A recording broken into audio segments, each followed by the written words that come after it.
Okay అమ్మ, బనకచెర్ల ఎవ్వరికి నష్టం లేదు.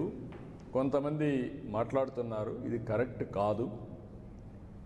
తెలంగాణలో కొన్ని ప్రాజెక్టులు నేను సమైక్య ఆంధ్రప్రదేశ్లోనే దేవాదులు నేనే పునాదులు వేశాను. ఆ రోజు లిఫ్ట్ ఇరిగేషన్ పెట్టా. శ్రీశైలం ఎస్ఎల్బిసి, ఇప్పుడు మాధవరెడ్డి కెనాల్. అది చూసిన తర్వాత ఆ రోజు నేను దేవాదుల ప్రాజెక్టు కూడా లిఫ్ట్ ఇరిగేషన్ సాధ్యమని గోదావరి పైన ఆ లిఫ్ట్ ఇరిగేషన్ పెట్టాం. అదే సమయంలో ఇక్కడికి వచ్చిన తర్వాత ఆంధ్రాలో పుష్కర, తాటిపూడి 2 లిఫ్ట్ ఇరిగేషన్లు తీసుకొచ్చాను.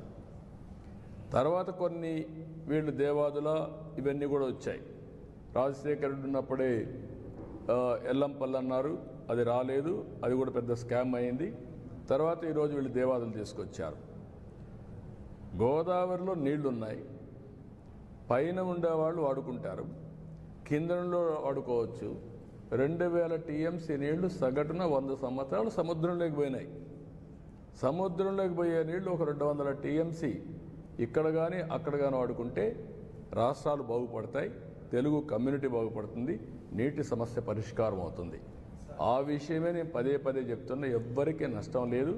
నేను తెలంగాణలో ఉండే ప్రాజెక్ట్స్ గోదావరి పైన ఎప్పుడు అపోజ్ చేయలేదు, అపోజ్ చేయను కూడా.